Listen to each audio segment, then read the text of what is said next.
शासनाची भूमिका आधीपासून स्पष्ट होती, की ज्या नियमामधल्या, कायद्यामधल्या गोष्टी आहेत, एम-आर-टी-पी कायदा असेल किंवा सुप्रीम कोर्टाने, हायकोर्टाने, माननीय उच्च न्यायालयाने ज्या चौकट घालून दिलेली आहे, त्या चौकटीच्या आत आमचं प्रशासन काम करेल.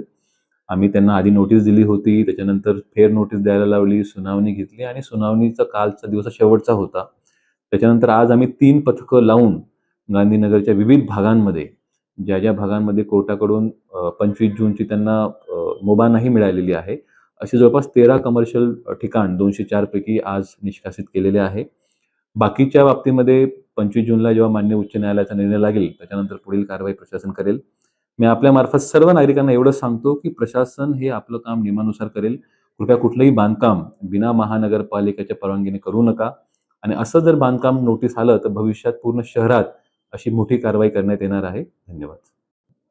या पूर्ण मोहिमेमध्ये जवळपास 4 JCB machine, 2 Poclain machines, police, आमचे मिलिटरीचे लोकं होते 5. त्याच्यानंतर आमचे जे काही इंजिनिअर्स आहेत, ज्युनियर इंजिनिअर्स, डेप्टी इंजिनिअर्स, आमचे सर्व अधिकारी, स्टाफ, अतिक्रमण विभाग, जवळपास 5 डंपर्स, ह्या सर्व गाड्या वगैरे घेऊन प्रत्येक ठिकाणी जाऊन जे बांधकाम आहे ते पाडण्यात आलं आणि जे लोखंडी पत्रे असतील, हे उचलून गाड्यांमध्ये घेऊन घेण्यात आले. जेणेकरून असं आमचं नियोजन होतं, की ही कारवाई सकाळी सुरू झाली 7:30च्या दरम्यान. पंचनामा करण्यात आला. पंचनामा करून व्हिडिओ शूटिंग करण्यात आलं. कुठल्याही मौल्यवान वस्तू ज्या असतील त्यांना ते काढू देण्यात आलं. आमच्या फक्त एवढंच आपल्या माध्यमातून सांगण्यात राहील, की प्रशासन अशीच कारवाई पुढे सुद्धा करत राहील आणि कुठलाही नागरिक आता आम्ही गांधीनगर तावडे हॉटेलच्या एरियात सुरू केलंय. भविष्यात कोल्हापूर शहरामध्ये सुद्धा अशा जर प्रॉपर्टी आम्हाला आढळून आल्या, की ज्यांनी बिना परवानगी बांधकाम केलेलं आहे किंवा परवानगी दिली असताना काहीतरी जिथे वेगळंच बांधकाम केलेलं आहे, हे सुद्धा पाडायचा कार्यक्रम पुढील काही महिन्यात आपल्याला दिसेल.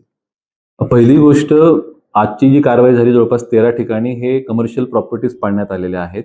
रेसिडेन्शियलच्या बाबतीमध्ये 25 जूनला जो काही माननीय उच्च न्यायालय निर्णय घेईल, त्याच्यानंतर प्रशासन आपली भूमिका स्पष्ट करेल.